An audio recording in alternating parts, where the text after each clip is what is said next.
Today I'm going to tell you 3 progressively more horrifying stories that at the end of each of them, I'm going to show you the picture or pictures that are famously associated with that particular story. But before we get into today's stories, if you're a fan of the strange, dark, and mysterious delivered in story format, then you've come to the right channel, because that's all I do, and I upload 3, 4, even 5 times every week. If that's of interest to you, then please move into the top floor of a high-rise apartment building that does not have a working elevator, and then ask the like button to help you move. Also, please subscribe to this channel and turn on all notifications so you don't miss any of my weekly uploads. Alright, let's get into today's stories.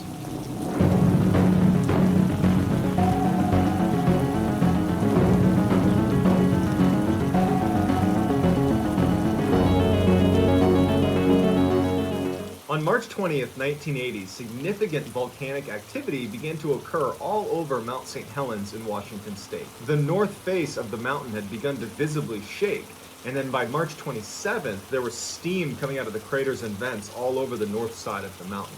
That April, scientists began to notice that there was this massive bulge that was growing on the north side of this mountain that was about a mile in diameter, and every day it was growing about 6 feet farther and farther up the mountain. And it was basically this massive undercurrent of magma that was going towards the top of the mountain, getting ready to explode.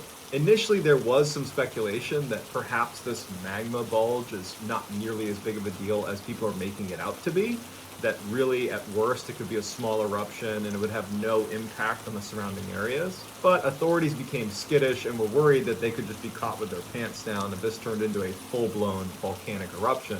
So they began evacuating the area. And for the most part, everybody evacuated, with the exception of a few scientists and some photographers and some really hardcore people that did not want to leave their homes.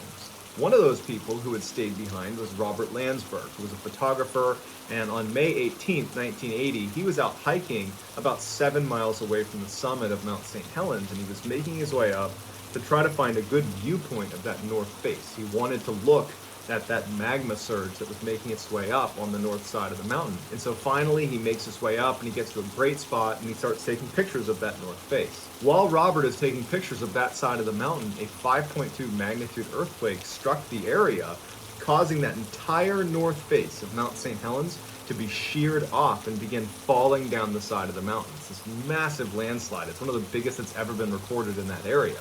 But what it really did is all of a sudden that entire magma surge that had been building up underneath on the north side, making its way up, suddenly is uncovered, and it causes this massive volcanic explosion shooting 15 miles straight up into the air. Along with this massive vertical blast, there was a simultaneous lateral blast basically pointed directly at Robert, and it sent these molten debris surging down the mountainside at 100 miles an hour or faster. Robert knew he had no hope of escaping this wall of magma and ash coming straight at him. So he decides, instead of trying to save myself, I'm going to take as many pictures as I can of this volcanic eruption, and then I'm going to try to protect the film. And so Robert took as many pictures as he could of this massive volcanic wall of death coming towards him, until the very last second when he puts his camera into his bag, he puts that into his backpack, and then he holds it against his chest and lays down on the ground using his body as the last protective measure to try to save this film for posterity. 17 days later, they find Robert Landsberg's body, and sure enough, he was able to protect this film by laying on top of it. And so they developed the pictures that he took, and they're incredible. Here are the final pictures that Robert Landsberg took before he was killed by the volcano.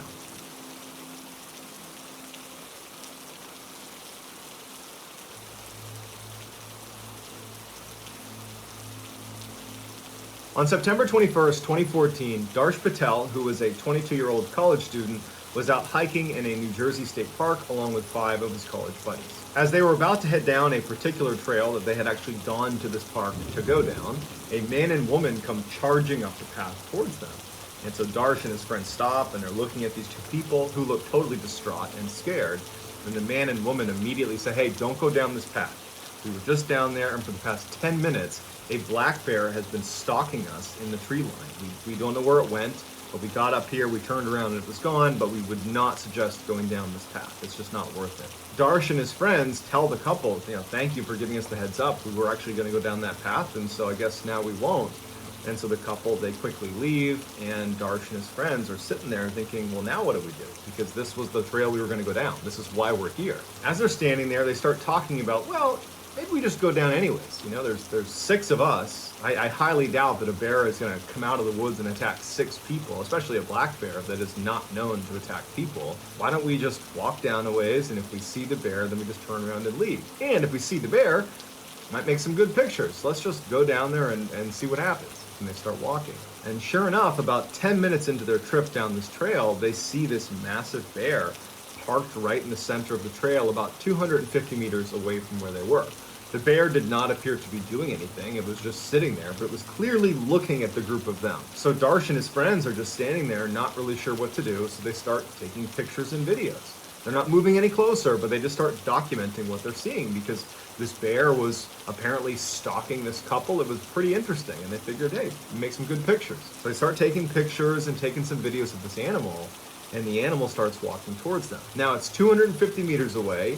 They recognize that this is a dangerous animal, and we don't want to get too close to it, but they felt relatively safe. Even if it started moving towards them initially, they still felt safe. But the animal starts jogging towards them. At this point, the boys put their phones away, turn around, and they start hightailing it the other way. And somebody looks back and notices the bear is now sprinting at them. This causes the group to completely panic. They start sprinting back towards where their cars were parked. Absolute full panic back up the trail. No one's paying attention to anybody else. They're just running for their lives. And as they're turning their heads to look, the bear is gaining on them and gaining on them. Finally, after about 10 minutes of just running for their lives, they make it to the parking lot and they turn around. There's no bear, but there's short one hiker. Darsh Patel is still in the forest somewhere. The group starts screaming for Darsh. They know there was this aggressive bear in there chasing them, so they're obviously worried about him potentially getting attacked. And so they immediately call 911. The police show up and park rangers show up, and they go into the forest to try to find this bear and to find Darsh. And very quickly they come across this bear in a clearing, this 300-pound bear all by itself, aggressively pacing around this lump in the middle of this clearing that had sticks and branches on it. It wasn't clear what it was, and this bear is just pacing in a circle around this thing. And as these 2 park rangers get closer, they're armed. The bear looks at them and makes a move like it's going to charge, and they elect to shoot and kill this bear.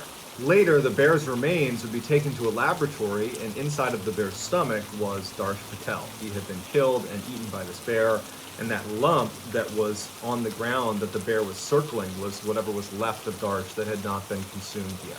When they recovered Darsh Patel's phone, they went into his images, and they found he had taken one final picture before he was attacked. Here it is. The bear was not malnourished, it was not diseased, it just decided it wanted to stalk, kill, and eat a human. Vladimir Komarov was a Soviet astronaut who in 1967 was scheduled to orbit the Earth in the first manned flight of a particular Soviet spacecraft called the Soyuz. Komarov would be flying this mission solo, and so he needed a backup in case for some reason he couldn't go. And his backup was Yuri Gagarin, who was actually Komarov's best friend. This mission was very important to the Soviet Union, more from a political standpoint, but nonetheless, the pressure was on Komarov to successfully complete this mission. And so he, along with his backup, Yuri, had to train extra hard and make sure they did not screw this up. But it turns out the fail point of this mission was almost certainly not going to be Komarov or Gagarin if he ended up going instead of Komarov. It was going to be the spaceship itself. Gagarin, along with a host of engineers, did a full-blown inspection of the Soyuz and found 203 significant structural problems, and they all recommended postponement of this mission. But their recommendation was ignored because, again, this mission was so politically important to the Soviet Union that they were effectively ready to risk their astronauts to make it happen. When Komarov found out about all these structural issues and the fact that the powers that be were not even listening and were basically saying, we don't care, you're doing this mission anyways, he was crushed. And he told a KGB agent that he was certain he was going to die. And this KGB agent would later say that he asked Komarov, well then why don't you refuse the mission? And Komarov said, if I refuse the mission, they're going to make my best friend go, and he'll die up there, so I have to go. Gagarin pleaded with Komarov to relinquish the role, let Gagarin go instead of him, but Komarov was staunch. He said, I've been given this mission, I'm going to go, you're going to stay here. But what Komarov did, which is so legendary, is he made sure his funeral, if he were to die in the course of this mission, would be open casket. because he knew if he came back to Earth, it was probably going to be because this spaceship has crashed, and he wanted the Soviet leadership to see what they had done. So sure enough, Komarov gets in the Soyuz on launch day, he takes off, and the problems began almost immediately. They had very little power, they had limited communications with the ground, and the craft itself was spinning uncontrollably. Seeing how badly it was going already, Soviet leadership on the ground instructed Komarov to nix the mission and just try to come back to Earth. For 5 hours, Komarov circled Earth and attempted to re-enter Earth's atmosphere, but his ship, because of all of those structural problems, didn't work. And so 18 times he attempts to re-enter Earth's atmosphere, but each time it fails. And it was around this time that American intelligence recorded a conversation between a high-ranking Soviet leader on the ground and Komarov. And the leader on the ground is basically crying and saying they're so sorry to Komarov and that he's going to be a hero. They got his wife to come on, and his wife is talking to Komarov, and Komarov's telling her, what to do with the kids, what to do with his estate. He's perfectly fine and healthy, but the craft is doomed, and everybody knows it. Then that call ends, and Komarov, on his 19th attempt, is able to re-enter Earth's atmosphere, which everyone was pretty surprised he could even do that, but his parachutes failed. As Komarov is plunging to his death, over the radio he's cursing the Soviet leadership that doomed him by putting him in a botched spaceship. And so sure enough, on April 24th around 7 a.m., Komarov's craft smashes into the ground, killing Komarov, and when they open it up, it's clear what happened to him. He didn't die on impact.